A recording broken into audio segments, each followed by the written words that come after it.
اللہ اکبر اللہ اکبر اللہ اکبر لا الہ الا اللہ اللہ اکبر اللہ اکبر۔ لوگوں میں دہشت پھیلانا، پبلک پراپرٹی کو نقصان پہنچانا، بے گناہوں کو مارنا، ان پر ظلم کرنا، ان کا خون بہانا، یہ اسلام کی تعلیم نہیں ہے بھائیوں، یہ اسلام کی تعلیم نہیں ہے۔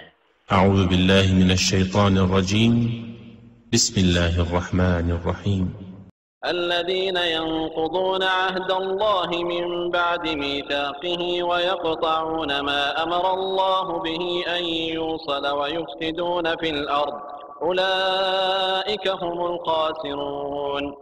جو لوگ اللہ کے مضبوط عہد کو توڑ دیتے ہیں اور اللہ نے جن چیزوں کے جوڑنے کا حکم دیا ہے انہیں کاٹتے اور زمین میں فساد پھیلاتے ہیں، یہی لوگ نقصان اٹھانے والے ہیں۔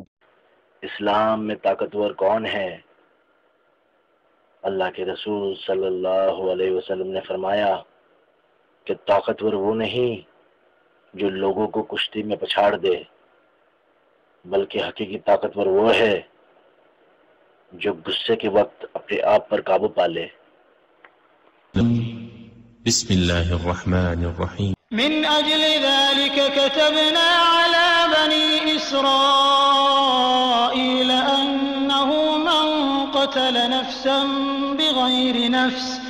بغير نفس او فساد في الارض فكأنما قتل الناس جميعا ومن احياها فكأنما احيا الناس جميعا وَلَقَدْ جَاءَتْهُمْ رُسُلُنَا بِالْبَيِّنَاتِ ثُمَّ إِنَّ كَثِيرًا مِّنْهُمْ بَعْدَ ذَلِكَ فِي الْأَرْضِ لَمُسْرِفُونَ۔ اسی وجہ سے ہم نے بنی اسرائیل پر یہ لکھ دیا کہ جو شخص کسی کو بغیر اس کے کہ وہ کسی کا قاتل ہو یا زمین میں فساد مچانے والا ہو قتل کر ڈالے تو گویا اس نے تمام لوگوں کو قتل کر دیا، اور جو شخص کسی ایک کی جان بچا لے اس نے گویا تمام لوگوں کو زندہ کر دیا۔ اور ان کے پاس ہمارے بہت سے رسول ظاہر دلیلیں لے کر آئے، لیکن پھر اس کے بعد بھی ان میں سے اکثر لوگ زمین میں ظلم و زیادتی اور زبردستی کرنے والے ہی رہے۔ حضرت جریر بن عبداللہ رضی اللہ عنہ نے بیان کیا کہ رسول اللہ صلی اللہ علیہ وسلم نے فرمایا، جو لوگوں پر رحم نہیں کھاتا اللہ بھی اس پر رحم نہیں کھاتا۔